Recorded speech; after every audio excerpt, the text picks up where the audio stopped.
composition dans ce magma-là qui est différencié. Encore une fois, on va former un mélange entre le liquide A, qui cristallise l'orthopyroxène, le liquide B, qui cristallise l'orthopyroxène, puis un liquide primitif. On va former une ligne de mélange AD qui va nous mener au point qui est situé ici le long de la ligne de mélange et qui va induire la cristallisation de chromite pour aller rejoindre la ligne de différenciation. Donc, si on a des roches différenciées puis très non plus différenciées, on peut avoir un mélange de magma puis expliquer ainsi la cristallisation de chromite dans des péridotites. Donc, dans des péridotites, des roches à olivine ou dans des roches à orthopyroxène.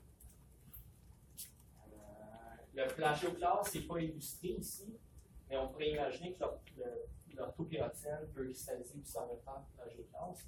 Mais donc, des roches qui sont différenciées vont pouvoir être mélangées avec des roches moins différenciées. Puis, avec ce mélange-là, on va avoir la cristallisation chromite. Si on prend maintenant les sulfures, donc on a, disons, la chromite qui cristallise. Les sulfures, ou disons les catinoïdes, c'est la même chose pour le nickel et le cuivre, c'est des éléments chalcophiles. Donc, si on prend un magma qui est chargé d'éléments chalcophiles, nickel, cuivre, éléments de platine, les éléments chalcophiles vont rester en solution dans le magma, à moins qu'on ait une saturation en soufre. Donc, si notre magma devient saturé en soufre, on pourra pouvoir avoir des sulfures, des liquides sulfurés qui vont se former. Comme les éléments chalcophiles ont une forte affinité pour le soufre, on va pouvoir drainer le magma en platinoïdes puis cristalliser des sulfures riches en platinoïdes, riches en liquide, riches en cuivre. C'est un peu ce qui est illustré ici de façon schématique. Donc, on cristallise ici la chromite, par exemple. On ne cristallise pas de sulfure encore. On cristallise, on va faire précipiter les platinoïdes les plus compatibles, comme l'osmium, qui est plus compatible que le rhénium, le palladium, le platine et l'or. Mais une fois qu'on va avoir la saturation en soufre, qui est illustrée par la ligne pointillée ici, quand on va pouvoir former des gouttelettes de liquide sulfuré, à ce moment-là, les platinoïdes vont être drainés, les précipités vont être drainés par le liquide sulfuré, puis éventuellement vont former des sulfures disséminés dans la roche. Donc, cet élément de saturation en soufre est très important. Comment peut se produire cette saturation-là? En fait, si on regarde le diagramme ici, c'est un diagramme de phase avec FES, FeO, puis SiO2. Donc, une composante riche en soufre, riche en silice, puis plutôt oxydée dans le coin inférieur gauche ici. Donc, si on prend, si on regarde un peu plus en détail ici, le champ qui est illustré par les pointillés et le trait en gras est un champ d'émissibilité. Donc, un magma qui va avoir une composition qui se trouve à quelque part dans le champ qui est illustré ici, va avoir tendance à se diviser en un liquide sulfuré riche en fer, silicaté riche en fer, puis en un liquide sulfuré riche en fer. Donc ici, on va avoir deux liquides qui vont être formés.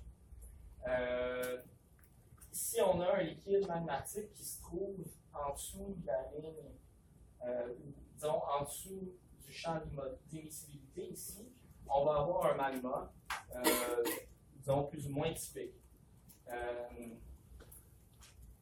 Donc, si on prend par exemple un magma avec une composition A qui est ici, c'est un magma qui va cristalliser de l'olivine, la faïalite, de l'olivine riche en fer, plus ou moins riche en fer. Puis quand le minéral va cristalliser, en fait, ça va permettre de changer la composition du magma, puis d'atteindre éventuellement le champ de sursaturation en soufre, où on va avoir un liquide silicaté qui va se séparer d'un liquide sulfuré. Donc, il y a plusieurs façons qu'on peut faire ça, mais dans le cadre des complexes liés différenciés, en fait, la meilleure façon, c'est d'avoir un mélange entre un liquide primitif puis un liquide plus différencié, donc qui va avoir une certaine composante déjà, donc qui va être déjà plus différencié puis plus riche en silice. Donc, on peut avoir une sursaturation en soufre qui va être une saturation en soufre qui va être simplement induite par la différenciation du magma, ou on peut avoir un mélange entre une roche qui contient de la silice puis qui va contaminer notre traitement et la mise en sursaturation en soufre. Donc, c'est le principe général. On va voir un peu plus en détail. Donc, ici, c'est un diagramme qui a été proposé pour le complexe de Bushveld. Okay? En X, ici, c'est le pourcentage de cristallisation. Donc, au point 0, ici, on aurait un liquide très primitif qui n'est pas différencié, qui ne s'est pas différencié du tout, alors qu'à l'autre extrême, on aurait des roches très différenciées. Donc, la minéralogie est illustrée, les roches primitives sont en olivine, les roches sont légèrement différenciées à orthopyroxène. Celles qui sont plus différenciées encore vont contenir du plagioclase. Okay? Donc, normal, on passe, disons, des roches ultramafiques aux roches mafiques, aux roches fétiques, les rhabdosites, et éventuellement les granitoïdes. Donc, l'autre élément qui est important ici, c'est le trait gras qui représente la courbe de solubilité du soufre. Okay? Donc, en dessous de cette ligne, en dessous de cette courbe de solubilité du soufre, essentiellement, le soufre va être en solution dans le magma. Okay? Donc, on n'aura pas de sulfure qui vont être formés dans ces conditions-là. Si on a une composition magmatique qui nous amène au-dessus de la courbe de solubilité ici, on va être sursaturé en soufre. Donc, si on se trouve au-dessus de la courbe, on va avoir des gouttelettes de sulfure qui vont se former et qui vont pouvoir drainer les éléments calcophiles. Les éléments de platine, nickel, cuivre. Donc, c'est un élément qui est assez important pour la formation des ginans platinoïdes. Si on prend un magma de composition A, qui est introduit dans une chambre magmatique, ce qui va se produire, c'est qu'il va d'abord se différencier. En Y, ici, c'est le pourcentage de sucre. Okay? Donc, si on prend un liquide qui est de composition A, il se différencie, donc il va se cristalliser. Il va commencer par cristalliser de l'olivine. Okay? Donc, il va former de la dunite et de l'olivine. S'il se différencie, il va graduellement s'enrichir un petit peu en soufre. Puis le taux de cristallisation va augmenter pour atteindre l'orthopyroxène. Dans le champ de cristallisation de l'orthopyroxène, le magma va éventuellement atteindre la courbe de saturation en soufre. Fait que ce qui va se produire, une fois que le magma est arrivé là, il va continuer à se différencier, mais le long de cette ligne-là. Donc, on va commencer à cristalliser des sulfures au moment où on tombe dans le champ de cristallisation de l'orthopyroxène. Parce qu'on ne peut pas être sursaturé en soufre. Le soufre va cristalliser graduellement sous forme de sulfure disséminé de façon très pépère. Un grain de sulfure ici et là. Donc, le magma va se différencier, puis à un moment donné, il y a quelque chose qui se produit. Il y a une inflexion dans la courbe de solubilité du soufre. Ça se produit à peu près où on commence à cristalliser le plagioclase. Donc, c'est le champ qui est ici. Donc, le magma va continuer à se différencier et va cristalliser du plagioclase. Donc, ça, c'est ici, on a un seul magma qui est introduit dans une chambre magmatique et il se différencie. Si on a par contre un magma qui fait ce parcours-là, il est rendu au point D, mais ce qui se produit, c'est qu'il y a un mélange entre ce magma différencié et un magma primitif de composition A. Bien, à ce moment-là, on va avoir la ligne de mélange, donc AD, qui nous amène au point qui est ici. Puis à ce moment-là, on va se trouver au-dessus de la courbe de solubilité du soufre. Donc, dans un cas comme celui-ci,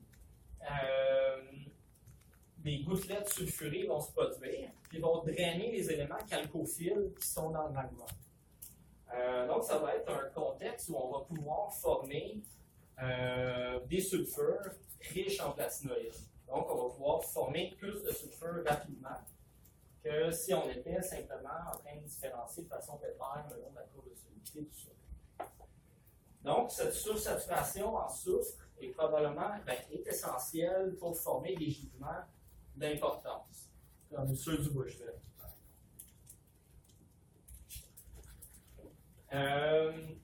C'est un diagramme un peu compliqué qui est ici, mais qui illustre la position de la plupart des gîtes sur le cône et ou plastoïdes qu'on retrouve dans un complexe lignité. Okay? Donc, ici, on a un complexe lignité qui est illustré avec une partie basale ultramafique qui contient essentiellement de l'olivine et de l'orthopyroxène, qui est illustré là, par le gris foncé. Dans la partie sommitale des complexes Niliti, Stillwater, Bushveld, on retrouve des roches plutôt mafiques avec des cumulats gabbroïques. On dit gabbroïques, mais ça inclut des troctolites et des norites. Alors que dans la partie basale, c'est les cumulats ultramafiques, des ardogites, dunites, bromositites, c'est des orthopyroxénites en fait, constitués de bromosite. Puis on retrouve ici les différents gîtes qui sont illustrés. LG, c'est le lower group chromatite, donc les chromatites inférieures dans le Bushveld. On pourrait dire aussi le J chromatite dans le Stillwater. LSZ, je n'ai pas mentionné le nom, mais ça correspond aux horizons platinifères qu'on retrouve dans le Grand Lac du Zimbabwe, dans les zones pyroxénisées. Ensuite, UG2, c'est un horizon chromitite qui contient un peu contient des platinoïdes dans les cumulats gabbroïques. Puis ensuite, on a l'horizon Merensky, puis GM, dans le Stillwater, et qui se trouve à peu près au même niveau stratigraphique, un peu plus haut dans la stratigraphie. Puis c'est essentiellement des gisements de platinoïdes qui sont relativement pauvres en fond, un peu pauvres en masse. Mais c'est tous des gisements qui ont des minéralogies différentes, puis une position stratigraphique différente au sein des roches hautes d'un complexe lignité. Fait que si on commence par la base, disons les chromatites inférieures qu'on retrouve dans les roches ultramafiques, soit des péridotites ou des pyroxénitiques ou des pyroxénites. Donc, on est dans les roches ultramafiques. On cristallise de l'olivine. Donc, on a une roche de composition A. Ici, c'est olivine, chromite, quartz. C'est le même diagramme qu'on a vu tantôt. Donc, un liquide qui se différencie, on cristallise l'olivine, un tout petit peu de chromite, on arrive au point C, puis on a un mélange avec un nouveau magma de composition A. Là, on va avoir des niveaux de chromite qui vont se former, des niveaux de chromite massifs qui vont varier de quelques centimètres à 1 mètre. Puis on se trouve toujours dans les roches ultramafiques. Si on reste dans la chromite, dans la partie UG2, ici, ce qui se produit, c'est qu'on est dans des roches accumulats gabbroïques, donc qui vont contenir des plagioclasses comme une phase cumulative importante. Donc, on se trouve dans un contexte où on aurait des roches différenciées qui cristallisent de l'orthopyroxène et des plagioclasses au point D qui est ici. Puis on le mélange avec un liquide plus primitif de composition A. Ce qui va se produire, c'est qu'on va cristalliser la chromite de façon massive dans des roches qui, grossièrement, vont être en train de précipiter du plagioclase et cumulats gabbroïques. Donc, c'est ce qui permet d'expliquer la position de l'horizon UG2 ici, qui est essentiellement des chromitites dans des roches à plagioclase, des norites, des gabbros, des anorthosites. Donc, ça permet d'expliquer pourquoi on a des chromites qui cristallisent dans la partie mafique et dans la partie ultramafique. Donc, ça, c'est pour la chromite. Si on regarde maintenant les platinoïdes, donc les gisements platinoïdes qu'on retrouve dans le Merensky, le réseau Merensky ou GM, ou dans les horizons LSZ, Lower Sulfide Zone, dans le Grand Lac du Zimbabwe. Mais à ce moment-là, c'est des gisements qui contiennent des sulfures de nickel, de cuivre et de platinoïde. Donc, on peut s'attarder au diagramme qu'on vient de voir avec le pourcentage de cristallisation par rapport au soufre. Donc, comme on se trouve, disons, on va regarder ici le LG. C'est des horizons essentiellement de chromite, mais qui ne contiennent pas de platinoïde. Pourquoi? On est dans la partie ultramafique ici qui cristallise essentiellement de l'olivine, un petit peu d'orthopyroxène. Donc, on est dans la partie vraiment inférieure du complexe, dans la partie ultramafique. Fait que, si on avait initialement le liquide de composition A qui se différencie, il va cristalliser des quantités infimes de sulfure, infimes de platinoïde, puis il va arriver à la composition C. Fait que la roche haute n'est pas très différenciée.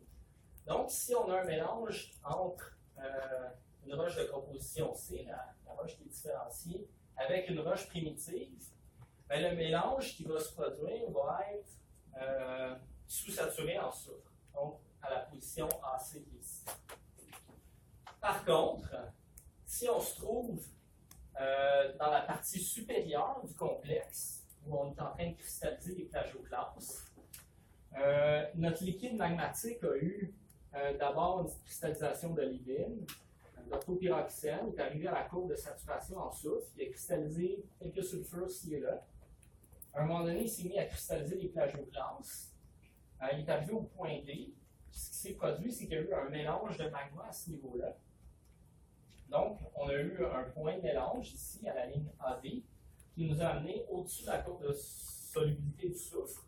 Puis à ce moment-là, on a pu drainer tous les éléments chalcophiles, les platinoïdes, le nickel et le cuivre, pour former l'horizon Merensky.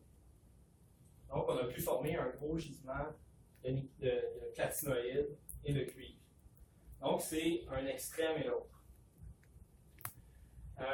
Dans le cas maintenant du Grand Lac du Zimbabwe, le LSZ, qui est situé dans la partie, toujours dans la partie ultramafique, mais dans les zones à pyroxène, la zone pyroxénitique, en fait, c'est un gisement à basse teneur. C'est des teneurs qui sont relativement faibles, puis il y a très peu de sulfure dedans. À certains endroits, l'horizon minéralisé va être métrique, mais il peut être plurimétrique. Donc, même si c'est à basse teneur, ça peut parfois être économique. Donc, comme on se trouve dans la zone supérieure du complexe de la partie ultramafique, le LSZ, ce qui s'est produit, en fait, c'est qu'on avait, comme c'est indiqué ici, probablement un liquide ultramafique qui s'est différencié et qui aurait cristallisé quelques sulfures, ici et là, avec des teneurs relativement faibles, mais sur des volumes qui peuvent être assez significatifs pour être minés.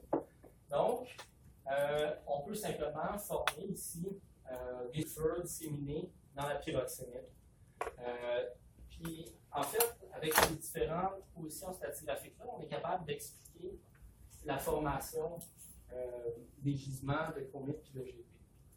C'est quand même assez intéressant. Ici, on peut faire le lien entre les processus de cristallisation des AGP et des chromites en fonction de la position stratigraphique des différentes minéralisations au sein d'un complexe.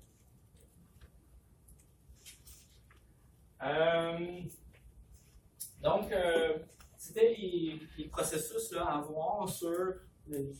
C'est encore plus compliqué que ça, mais c'est des processus généraux qui permettent d'expliquer les minéralisations à chromite et EGP dans les complexes inévités. Maintenant, on va s'intéresser plutôt aux gîtes qui se trouvent généralement en périphérie, plateau archéen, où on va avoir les comatides, où on va avoir souvent des intrusions mafiques, un peu comme à Noril ou à Volibité, qui sont deux éléments importants. Donc, on va s'attarder un peu à ces exemples-là. Puis, on va regarder en premier les comatides manipulés. C'est un diagramme ici avec le tonnage et la teneur. Pour tous les gîtes qui contiennent des gisements d'importance qui contiennent du nickel. Donc ici, on a mis l'horizon Merensky, donc le complexe de Bushveld, même si c'est un gisement d'éléments du groupe du platine, principalement, il contient quand même des proportions assez importantes de nickel et de cuivre, okay? Mais à des teneurs relativement faibles. Donc ici, on voit, c'est 1% de nickel ici. Donc, c'est une échelle logarithmique. Donc, il y a des valeurs très très faibles en nickel. Généralement, dans les comatites, comme à Raglan, Kambalda en Australie, Agnew, c'est aussi en Australie, on va avoir des teneurs beaucoup plus élevées. Mais généralement, ça va former des gisements qui sont relativement petits. Des lentilles sulfurées qui vont faire quelques centaines de mètres d'extension, puis souvent d'échelle métrique. Donc, c'est des gisements sulfurés qui vont être plus petits, qui vont être très très riches en sulfure par rapport à l'horizon magnétique.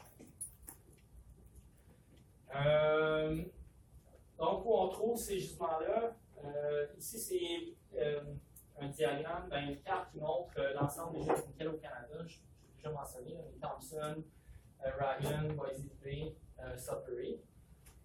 Il y a plusieurs autres indices, mais donc c'est les principaux districts, les principaux caminiers où on exploite le nickel au Canada. Donc, on va s'attarder au chromatite nickellifère d'abord, avec Raglan, qui est un exemple important au Québec. C'est un complexe minier qui est situé dans la ceinture de Québec. D'autres exemples classiques, il y en a un en Abitibi, Marbridge, qui est un tout petit gîte qui a été exploité dans les années 60. Puis le modèle classique, c'est celui de Kambalda en Australie, dans le plateau de Yellowgarn, où on trouve des comatites, ou des gisements dans les comatites ont été décrits de façon assez exhaustive, puis ailleurs par la suite. Donc, on va commencer par regarder les principales caractéristiques des comatites nickellifères. Bon, vous avez déjà entendu parler des comatites, c'est des roches qui sont riches en magnésium. Ils vont avoir 18, 20 et plus en 3% de magnésium. Donc, c'est des roches qui vont généralement être constituées d'olivine et de pyroxène. C'est les deux minéraux les plus communs, ortho et phylopyroxène. C'est des roches qui sont restreintes soit à l'archéen, puis un peu au paléoprotérozoïque aussi. Donc, il y a vraiment une époque particulière dans l'évolution de la Terre. Ils ont une stratigraphie particulière. Généralement, ça va être des coulées.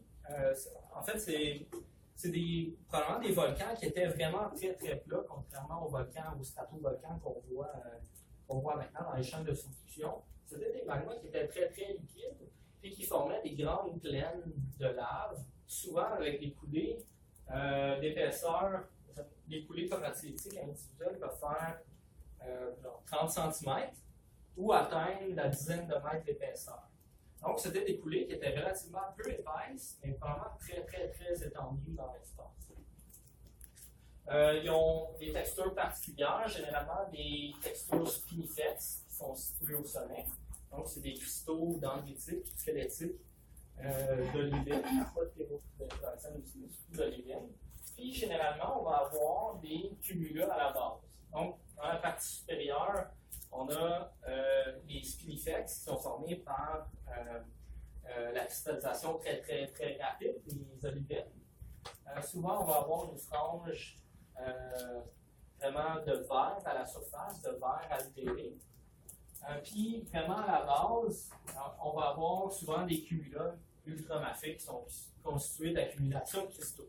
Donc, ça va être les subdivisions typiques qu'on trouve dans les chromatites. Sur le terrain, ça va de ça.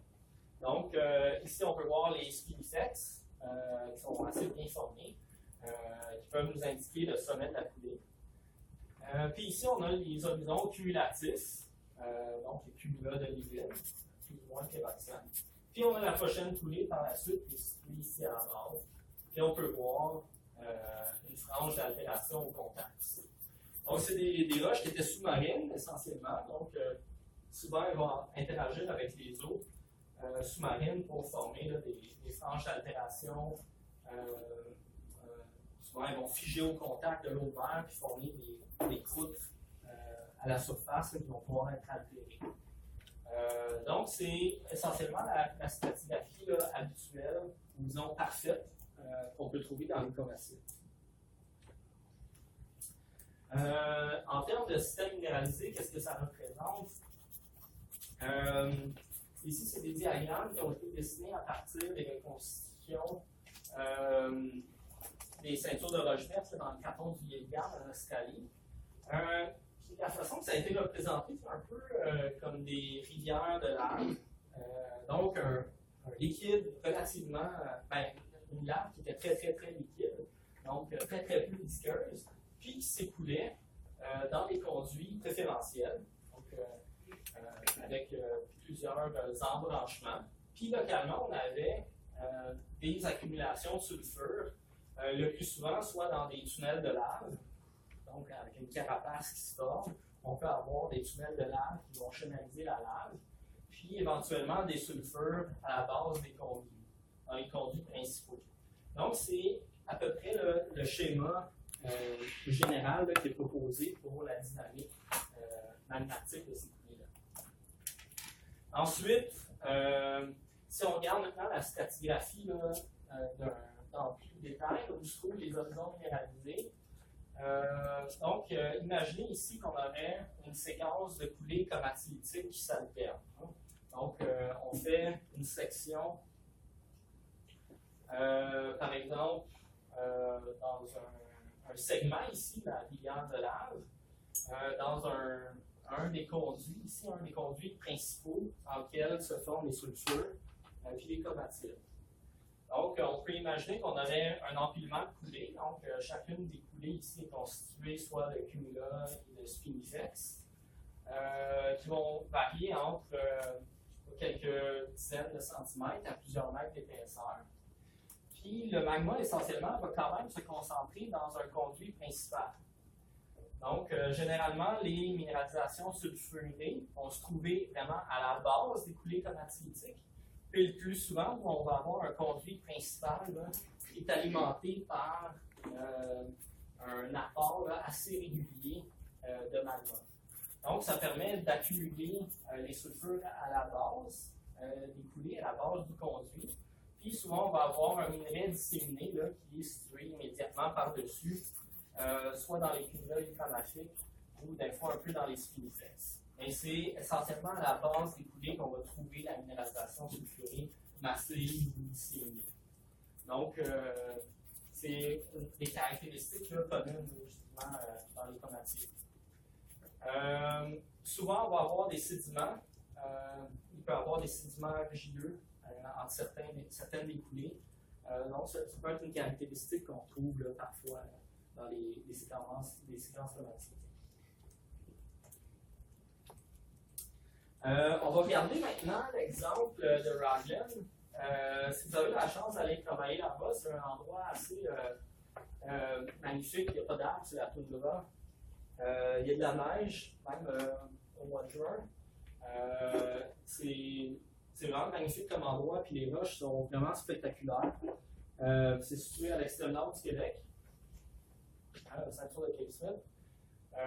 Puis la stratigraphie est quand même assez bien connue à cet endroit-là. En fait, il y a un horizon particulier qu'on appelle l'horizon Raglan, qui est marqué par les roches en violet qui sont ici. C'est un horizon plus ou moins continu, en fait, qui est discontinu, qu'on retrouve sur plusieurs dizaines de kilomètres, puis qui est associé à un niveau stratigraphique particulier dans la chaîne orogénique à ce niveau-là. Donc, en jaune, ici, c'est essentiellement des sédiments. Donc, c'est des sédiments pellitiques, donc des argiles, des siltstones, qui sont illustrés en jaune. Puis, en vert plus foncé, c'est des basaltes magnésiens. Donc, des basaltes riches en magnésium. Donc, l'horizon Raglan est situé près de l'interface, ou à l'interface entre les coulées de basalte magnésien puis les sédiments argileux, des argiles et des siltstones qui sont situés à la base des coulées. Donc, c'est une stratigraphie qui est quand même assez bien reconnue dans le secteur là-bas. Donc, si on regarde un peu plus dans le détail, la mine en tant que telle, le gisement de Katmai, c'est la mine qui a été exploitée pendant plusieurs années là-bas, contient plusieurs lentilles sulfurées. Donc ici, c'est une projection vers la surface des lentilles sulfurées. Donc vous pouvez voir l'échelle, c'est une échelle de 500 mètres. Donc les lentilles sulfurées riches en nickel sont quand même relativement petites. Ce ne sont pas des gisements étendus sur plusieurs kilomètres. Donc c'est relativement restreint, mais c'est très très très concentré. Puis, si on regarde une section, donc on a les basaltes magnésiens. Des roches ultramafiques. Ça inclut des péridotites et des pyroxénites.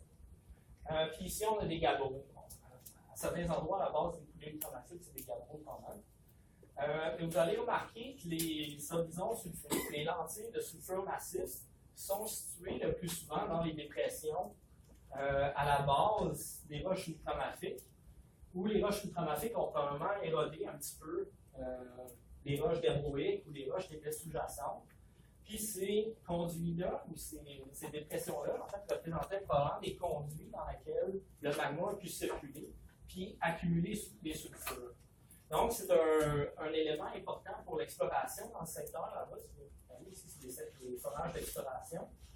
Mais on va chercher ces dépressions-là à la base des coulées ultramafiques. Donc, c'est un élément quand même assez important pour l'exploration dans le secteur marin. Si on regarde maintenant, c'est une photo que j'ai déjà montrée dans les cours. C'est une lentille sulfurée ici, donc riche en nickel, à la base d'une péridotite, roche à olivine et pyroxène. Puis à la base, ici, on a des ardoises, c'est essentiellement des argiles ou des siltstones qui contiennent un peu de soufre à l'intérieur. Donc, quand on regarde comme il faut, il y a un peu de pyrite dans ces roches sédimentaires. Quand on regarde à une autre échelle maintenant, ici c'est à l'extrême ouest, dans la région de Cross Lake, où on a les péridotites. Donc, c'est les comatites finalement, qui sont surtout représentés par le faciès cumulatif, donc c'est des comatites. Puis, au sommet, ici, des montagnes, ce qu'on a, c'est les basaltes magnésiens. Okay? Donc, on a les péridotites, les basaltes magnésiens plus haut. Puis, à la base de la stratigraphie, ici, ce qu'on a en contact avec les péridotites, c'est les fameuses ardoises, les roches sédimentaires contenant du soufre, sous forme de pyrite. Ici, vous regardez comme il faut, ici, il y a une lentille sulfurée. Vous voyez, la roche est toute rouillée. On appelle ça un chapeau de fer. Puis en fait, les lentilles sulfurées sont situées, encore une fois, on peut voir ici, on peut deviner une dépression dans la coulée ultramafique. Ici, il y a une foreuse, c'est une vue en hélicoptère, une foreuse qui cherche à arriver en profondeur la continuité de la lentille. Donc, c'est l'échelle à laquelle on travaille dans ces environnements-là. Puis ici, c'est une photo souterraine, donc vous voyez la lentille sulfurée qui fait le marteau, fait moins d'1 mètre. Hein? Donc, la lentille sulfurée ici fait à peu près 1 mètre, puis c'est ce qui est miné présentement à Aragon dans les mines souterraines. Les textures du minerai, donc ça va varier de massif. Vous allez avoir les principaux minéraux, ça va être la pyrrhotite, donc c'est le minéral plus foncé. La pentlandite, c'est le minéral un peu plus clair qui est ici. Il y a une couleur un peu semblable à la pyrite, mais c'est quand même différent. Mais c'est le minerai typique là, de sulfure massif qui peut contenir 3-4% de nickel, des fois un peu plus. Mais souvent plus. Donc, ça peut aller jusqu'à 6% de nickel à peu près. Donc, c'est le minerai qui va être le plus riche en nickel. Ensuite, on a du minerai disséminé. Donc, vous pouvez remarquer encore les silicates, donc les cumulats ici de pyroxène avec des sulfures disséminées. On dit souvent disséminé ou matriciel, selon la proportion. Donc, c'est des textures là, assez classiques pour les minerais de nickel de Raglan, puis ailleurs aussi où on trouve des chromatites là, avec des cumulats riches en nickel, riches en sulfure. Donc, c'est des textures vraiment classiques des chromatites qu'on peut faire dans le secteur de Raglan. Pour l'incendie, on en retrouve seulement dans les surplombs aussi. On en voit dans les sulfures massifs. On les voit clairement dans le sulfure massif, mais dans le disséminé, vous allez voir dans les échantillons la couleur de la pyrrhotite et de la pentlandite. Ça se ressemble beaucoup. Avec un œil habitué, un échantillon frais, on peut réussir à distinguer des fois dans les disséminés, mais c'est pas si évident. On peut les voir là, sur des échantillons frais et bien préparés, mais c'est évident dans les sulfures massifs. D'autres textures classiques. Ici, c'est un exemple, l'échelle. Les grains qui sont ici vont faire à peu près 1 mm. Les grains orange, c'est de l'olivine. Donc, on voit bien un cumulat d'olivine avec un intercumulat ici de pyroxène, c'est des flots de pyroxène. Donc, on voit bien que c'est des cumulats. Donc, c'est des textures typiques là, des roches hautes, des gisements de nickel. Vous avez déjà entendu parler de la pépérite? Je viens d'en parler, ça. C'est une roche particulière qu'on retrouve en association parfois avec les gisements de nickel dans les comatites.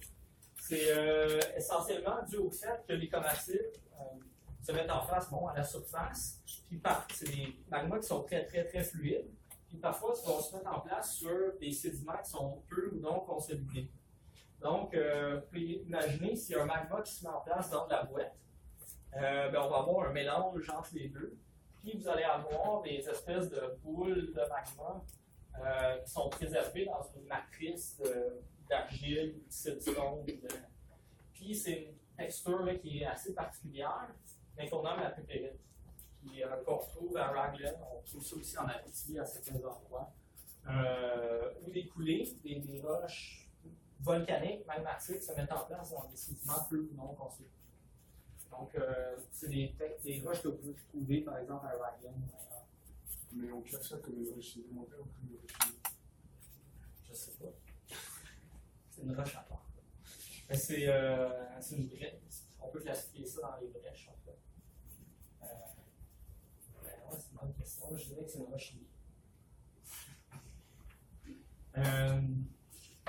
Donc, les sulfures vont s'accumuler graduellement. On va avoir les sulfures massifs à la base, puis les sulfures disséminés au sommet également. C'est simplement dû au fait que les sulfures sont plus denses que les silicates. Donc, ça va induire les textures qu'on voit dans les roches. Okay. Donc,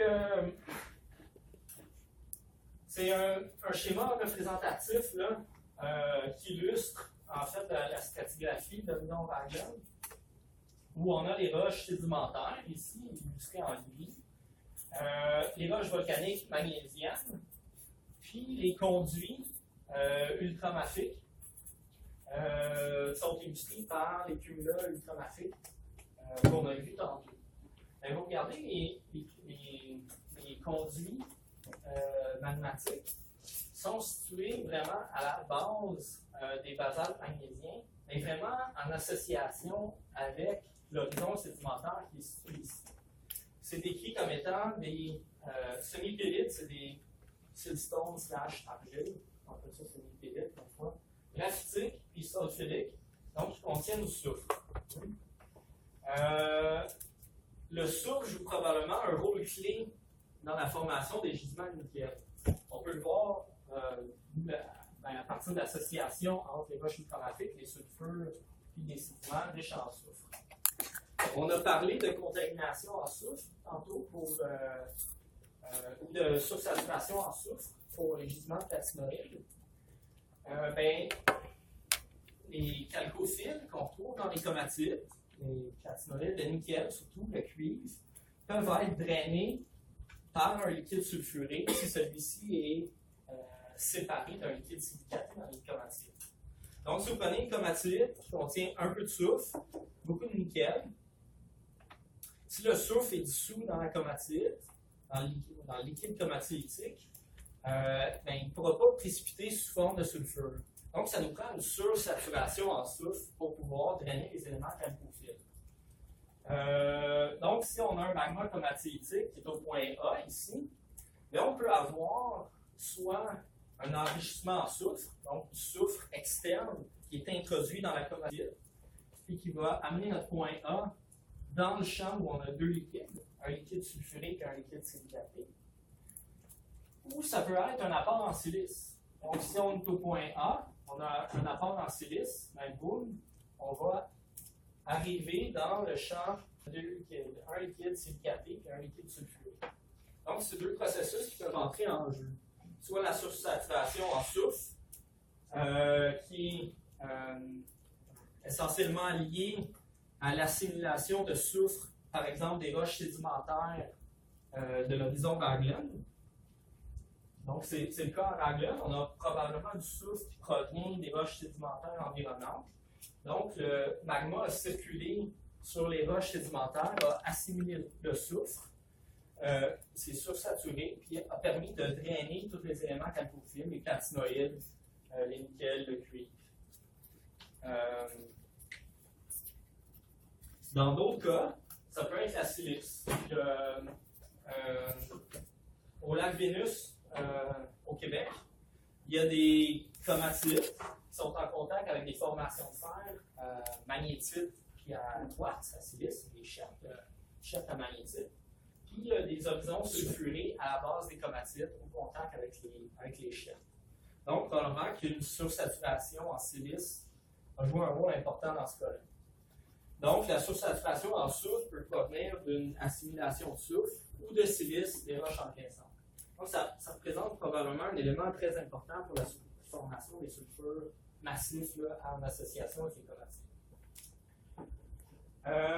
Donc, c'était les caractéristiques des comatites. On va s'attarder maintenant à un sous-groupe des gisements nickel.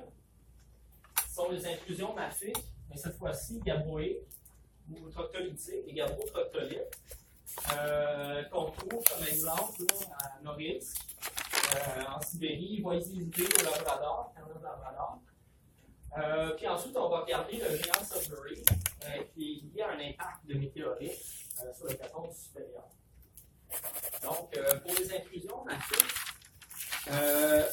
c'est légèrement, en fait, c'est assez différent des grands complexes liés comme le Bushveld, le Stillwater, le Stargard. C'est des intrusions qui sont relativement petites en termes de volume par rapport au Bushveld, puis qui vont souvent être assez complexes en termes de dynamique magmatique. Donc, il va y avoir plusieurs phases intrusives, des dikes, des cils, donc, c'est certaines complexités qui sont différentes du complexe de Bushveld et des grands complexes différents. C'est une découverte Voisisby qui a été faite au Labrador, qui est un peu fortuite.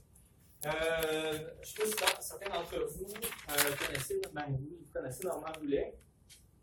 Vous ne l'avez pas lu quand ça? OK. Il faisait de la prospection, il est à retraite maintenant, il faisait de la cartographie dans les monts Tonga, dans le nord du Québec, puis il est tombé sur des lamprophiles à diamants.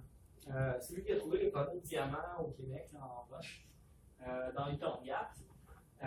Puis en fait, il y a eu une grosse frénésie d'exploration pour le diamant dans les monts Tonga, puis plus au sud aussi, au Labrador en général. Puis en fait, les gens qui faisaient, c'était un Américain, il s'appelle Toxic Bob. J'ai compris l'histoire un peu plus tard dans pourquoi il s'appelle Toxic Bob. Il se promenait en hélicoptère, puis il a vu un chapeau de fer qui avait déjà été répertorié par les géologues du Survey de Terre-Neuve-Labrador, et qui avait probablement échantillonné à la surface avec leur marteau. Il a pris la dynamite, il a fait sauter le chapeau de fer. Puis en dessous du chapeau de fer, il y a un sulfure massif. C'est un des plus gros gisements de nickel de la planète. Donc, c'est situé au Labrador, dans des inclusions mafiques. Une découverte un peu fortuite. Puis, spatialement, ils sont associés à des gneiss, des Tassubiac, des quartzites riches en soufre. Donc, c'est un gisement qui est riche en nickel, 2% de nickel, c'est très gros, contient du global aussi. Donc, c'est une inclusion mésoprotérozoïque. Si on regarde maintenant la géométrie du système, je vous mentionnais que c'était un peu complexe en termes de géométrie magmatique. Mais l'idée, en fait, c'est qu'on a ici le gneiss de Tassubiac, puis d'autres séries, le vert, c'est des enderbites. puis des troctolites.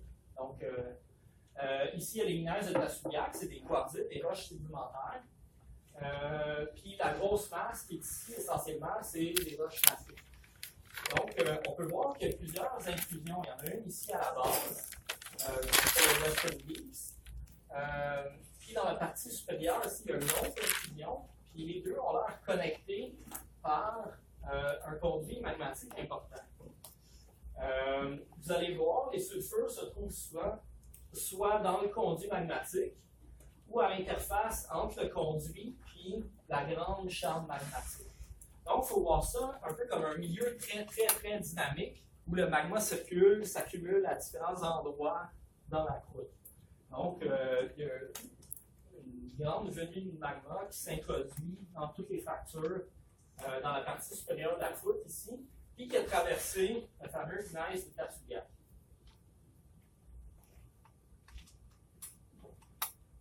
Un autre exemple, celui de Norilsk. Celui-ci est thermo-triassique, à peu près 250 millions d'années. Se situe en Sibérie, puis est situé dans un contexte de rift. La carte est un peu complexe ici, là. Mais vous avez déjà entendu parler des trappes de Sibérie? Okay, c'est des grandes accumulations de magma mafique dans des environnements de rift qui sont associés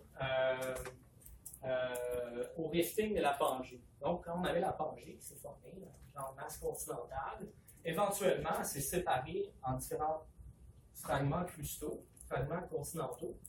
Puis, dans ces grands rifts-là, il y a eu des venues de magma vraiment importantes sur plusieurs dizaines de kilomètres qui ont permis de former les trappes de Sibérie. Donc, c'est des accumulations de roches volcaniques massives, des basaltes essentiellement toléitiques, sur des volumes absolument colossaux. Et en association avec ces basaltes-là, on retrouve des inclusions mafiques, des gabbros et des troctolites, qui encaissent les fameux gisements de Norilsk-Stalnac. Donc ici, c'est un schéma, il n'y a pas d'échelle par exemple, mais qui illustre en fait la distribution des sulfures, soit sous forme de sulfures massifs à la base, disséminés, ou sous forme de grandes veines de sulfures massifs. Donc, c'est une association entre les sulfures, des gabbros troctolites. Donc, ça va être. Ils n'ont pas nécessairement de roches ultramafiques cumulatives comme les péridotites, comme on retrouve dans le roche verte. Donc, c'est surtout des roches mafiques. Ce qui est particulier, par contre, c'est que c'est un environnement de rift. Donc, on a nos roches volcaniques, nos inclusions mafiques. Mais dans un environnement de rift, ce qu'on a parfois, c'est des bassins isolés, donc des bassins marginaux avec une faible profondeur d'eau. Puis ce qu'on peut accumuler, des fois, c'est des évaporites. D'anhydrite, sulfate de calcium, qui sont riches en soufre. Donc, si on a des niveaux d'évaporites, rappelez-vous, par exemple, dans le cas des clématites, on avait besoin de roches sédimentaires riches en soufre pour sursaturer notre magma en soufre pour former des sulfures. Dans ce cas-ci, on a des roches ultramafiques, des gabbros troctolites, qui traversent des horizons riches en évaporites, donc en soufre. Donc, on peut assimiler le soufre des roches encaissantes pour former des sulfures et le méga gisement de Norilsk-Stalnac. Donc, l'idée, ce serait qu'on aurait une assimilation de soufre des roches encaissantes pour former les sulfures massifs.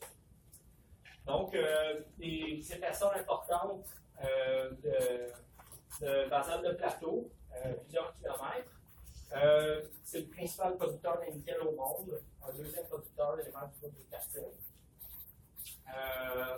Donc, essentiellement des roches mafiques, des sulfures massifs ici. C'est un gisement vraiment d'importance là, pour le nickel en général sur la planète. Bon, ici, j'ai mis les détails sur la présence d'anhydrite, qui a probablement joué un rôle très important dans la précipitation des sulfures. Fait que si on regarde ici un diagramme synthétique qui peut être appliqué à différents environnements, Et c'est simplement pour vous montrer le processus, la dynamique magmatique qui est liée à ces gisements-là. Donc, on peut imaginer, par exemple, en gris clair, ici, des ceintures de canutoïdes, par exemple, avec des gneiss. Donc, dans ce cas-ci, ça peut être des gneiss de Tassouliac. Donc, des roches métasédimentaires qui contiennent du soufre. Le magma circule à travers ces roches-là et assimile du soufre. Donc, on va pouvoir accumuler des gouttelettes de sulfure dans le magma.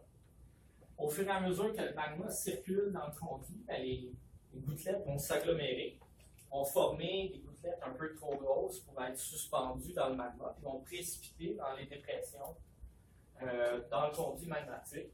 Puis, en fait, le magma, lui, va continuer à circuler, va pouvoir circuler, assimiler à nouveau du soufre qui était déjà formé, puis redéposer encore du nickel puis du nickel au fur et à mesure que le magma circule à l'intérieur du conduit. Donc, c'est un conduit magmatique qui est alimenté par une fracture qui assimile du soufre, probablement de la silice, aussi des roches encaissantes, puis les sulfures vont être déposés dans le conduit magmatique où on va avoir des environnements favorables, soit que la vitesse du magma diminue ou qu'il y a une accumulation de sulfure assez grande pour pouvoir précipiter. Donc, c'est le modèle général là, qui est proposé pour les gisements de nickel, cuivre, plus ou moins GP dans les intrusions mafiques, là, des conduits magmatiques de type Norilsk ou Izilvé. Donc, c'est un modèle là, qui diffère quand même pas mal des grands complexes similarités et des comatites aussi en général, là, parce que c'est plutôt des roches intrusives. J'avais juste quelques slides ici sur Sudbury. Ça va prendre une dizaine de minutes. Je suis désolé.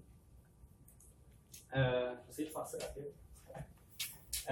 Donc, le gisement de Sudbury, c'est un gisement de classe mondiale. C'est le deuxième plus gros gisement de nickel. C'est situé à Sudbury, en Ontario. Il y a une histoire de découverte intéressante, en fait, où j'en ai déjà mentionné quelques mots, mais ça a été découvert quand le chemin de fer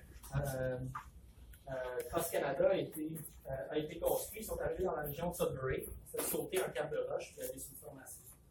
C'est passé en 1886. Donc, depuis ce temps-là, on exploite le nickel à Sudbury. Je vous dirais que l'exploitation du nickel a surtout commencé pendant la Première Guerre mondiale. C'était utilisé dans tout ce qui est canon, équipements métalliques, etc. Et surtout à partir de la Première Guerre mondiale, puis ensuite jusqu'à maintenant, que vraiment le nickel, le marché du nickel d'importance s'est mis en place à Sudbury. Le complexe, en fait, les minéralisations de Sudbury sont associées à un grand complexe minier. Qu'on appelle le Sudbury Igneous Complex, le SIC sur les diagrammes ici, qui est divisé là, en différentes parties, mais grossièrement à la base du grand complexe, on trouve des roches mafiques et des norites essentiellement. Puis l'idée, en fait, c'est que le gisement de Sudbury serait associé à un astroblème, donc un météorite qui aurait frappé le craton du supérieur. En fait, le craton du supérieur, puis la ceinture métasédimentaire qui est située en périphérie. Donc, essentiellement, l'astroblème aurait fait fondre les roches environnantes sur une grande distance pour former un complexe igné. Donc, le complexe igné est constitué de norites, de granitoïdes essentiellement. Puis, au centre, on trouve des roches sédimentaires et volcaniques qui se seraient déposées par-dessus le complexe igné, qu'on appelle le mapping, la formation de l'anomapping et de Chelmsford, mais qui est essentiellement un bassin sédimentaire qui s'est construit sur le complexe igné. Au nord, ici, on trouve le craton du supérieur. C'est des gneiss, des ceintures de roches vertes. Au sud, ici, c'est des sédiments paléoprotérozoïques qui sont déposés sur le craton du supérieur. C'est des quartzites, des turbidites, donc différents types de roches. Là. Il y a des roches volcaniques aussi, là, mais essentiellement, c'est des roches sédimentaires qui ont été déposées sur le craton du supérieur. Puis le météorite est arrivé à peu près au contact entre les deux. Il y a un élément particulier aussi qu'on retrouve, c'est les espèces de couleur mauve qui ont l'air de terre. Ben, c'est des inclusions mafiques qui sont plus vieilles que le complexe igné, puis qui contiennent à certains endroits des disséminations qui sont riches en nickel et en platine. Donc, probablement que l'impact de Sudbury a tombé à un endroit où il y avait déjà un peu de nickel, de cuivre, de GP dans le secteur. Mais ça pourrait être un élément important dans la formation du gisement. Donc, une carte simplifiée, on a le complexe de Sudbury. À la base, on a une norite, donc une roche à plagioclase orthopyroxiane. Puis ensuite, on passe assez rapidement à un gabbro à quartz et un granophile au sommet. Donc, ça va être les trois principales roches. La géologie du complexe igné est relativement simple par rapport au Rouge-Lèvre et aux autres complexes ignés en général. Puis, au centre, on a la formation sédimentaire, le groupe de Whitewater, qui occupe la partie centrale du complexe. Puis, à la base du complexe igné, on retrouve plusieurs apophyses qui vont s'introduire jusqu'à plusieurs dizaines de kilomètres, jusqu'à une dizaine, une vingtaine de kilomètres dans le socle archéen ou protérozoïque des roches environnantes. Donc, ça, c'est toutes des apophyses. Les mines, elles, sont situées essentiellement à la base du complexe ignéité ou dans certaines de ces apophyses-là, comme la Coppercliff. Donc, c'est une association là, avec la base du complexe puis les apophyses de roches mafiques qui s'introduisent dans le socle environnant. Donc, encore une fois, une carte simplifiée du complexe. Et ce que je voulais illustrer ici, tout ce qui est en rouge, vous voyez qu'il y a une concentration de petits amas rouges autour du complexe. En fait, ça, c'est ce qu'on appelle la brèche de Sudbury. Donc, quand l'impact de météorite a frappé le Caton du supérieur, les sédiments protérozoïques environnants, en fait, il a fait fondre les roches qui étaient immédiatement dans le secteur. Il a également bréchifié toutes les roches environnantes pour former la brèche de Sudbury. Donc, c'est une brèche qui est liée à l'impact de météorites, puis qui a formé essentiellement des cataclasites et des pseudotachyllites.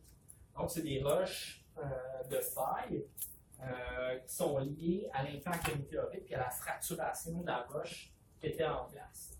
Donc, vous pouvez voir qu'il y a une forte concentration de la brèche de Sudbury autour du complexe.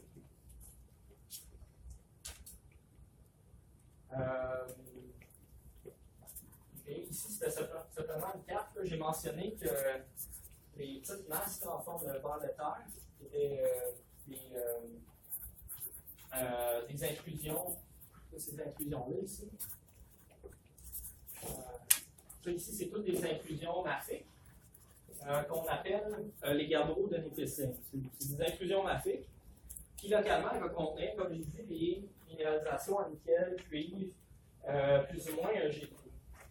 Puis, en fait, il y a des gens qui ont cartographié ces intrusions-là et qui ont remarqué que certaines, justement, étaient particulièrement riches en cuivre, nickel, EGP. Puis, ils ont cartographié la distribution de ces minéralisations-là.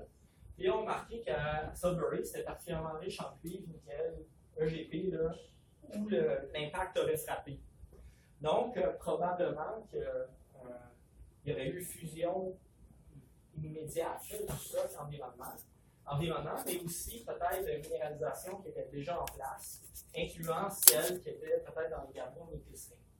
Donc, c'est vraiment une chance astronomique là, d'avoir l'astroblème qui frappe à un endroit où il y a déjà des minéralisations sulfurées, où on a pu faire fondre un socle là, avec un héritage métallifère déjà en place. Donc, c'est assez particulier comme minéralisation, c'est unique sur la planète. Alors, j'ai juste quelques slides ici pour vous montrer les roches que vous allez voir entre autres dans le TP, qui illustrent en fait la séquence stratigraphique de Sudbury, la position des gisements, puis la relation avec le socle en général. J'ai mentionné qu'au sommet du complexe signé, on a un bassin sédimentaire, donc qui est lié essentiellement à la sédimentation par-dessus le complexe signé. Puis, l'unité basale s'appelle la formation de napping. Donc, c'est une formation qui est constituée essentiellement ça ressemble à des roches pyroclastiques. Donc, vous allez voir des scories, des fragments de verre, c'est polygénique, des granites, des gabbros, dans une matrice de verre vraiment très très fine. Donc, c'est essentiellement lié à la retombée du matériel pyroclastique et à la formation de volcans au sommet du complexe signé de Sudbury. Donc, c'est l'unité vraiment basale qu'on retrouve au sommet des granophères. Donc, c'est une roche vraiment particulière. Une texture bréchique avec une matrice et des fragments. Donc, en dessous de la formation d'un napping, on a le granophère. Donc, une texture granophérique. On voit le quartz, la géoclase, les pyroxènes. L'anorite va être simplement plus riche en pyroxène. On peut voir des fois un peu de quartz. C'est pas une anorite à quartz. Mais va être plus riche en pyroxène que la photo qu'on voit ici. Donc, on va avoir l'anorite à la base, avec l'anophère au sommet, la formation de napping par-dessus. Puis, vraiment à la base du complexe, on va avoir des brèches de Sudbury, puis toute une série de brèches là, assez complexes et qui sont essentiellement liées à l'impact encore.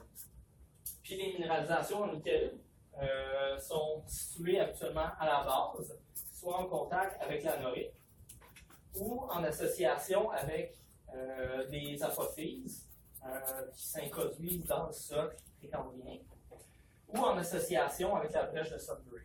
Donc, probablement qu'il y avait des sulfures, il y a des sulfures qui sont accumulés à la base du complexe signé. Il y en a qui sont introduits dans le socle sous forme de dike et de veine. Puis il y en a d'autres qui sont associés à la brèche de Sudbury, donc qui se sont introduits en même temps que la formation des failles qui ont formé la caractérite ou la pseudo-tachylite de la brèche de Sudbury. Donc, les minéralisations nickel sont toujours à la base ou dans le socle sous-jacent au complexe. Puis les minéralisations vont avoir l'air de ça, c'est souvent bréchique, avec une matrice sulfurée, des fragments silicatés à l'intérieur. Donc, c'est les textures typiques là, du minéral Sudbury. Ceux qui connaissent James Leo, c'était mon auxiliaire de service pendant quelques années. Il était à Sudbury, ici sur la brèche de Sudbury. Donc, on peut voir ici des fragments de quartzite avec une matrice ici de pseudo-tachylite. Donc, ça, c'est un autre affleurement. On voit des granitoïdes ici avec une faille qui passe à travers, qui est remplie par une brèche, qui est essentiellement une pseudo-tachylite, donc une matrice de verre, puis des fragments de roches encaissantes. Donc, c'est essentiellement des failles qui ont joué très, très, très rapidement, qui ont permis de fondre localement les roches environnantes pour former la pseudo-tachylite. Donc, c'est le genre de roche là, qu'on trouve dans le secteur environnement sous le complexe signé.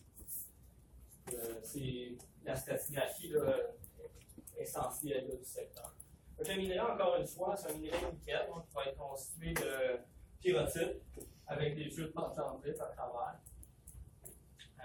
Puis il va s'accumuler à la base de la chambre magmatique donc pour former des sulfures massifs. Il peut être introduit aussi dans les roches encaissantes, c'est le cas ici. Donc ici, on a de la chalcopyrite massive qui s'introduit sous forme de dike dans les roches environnantes. Donc c'est assez classique pour la minéralisation en Sudbury. Les trois dernières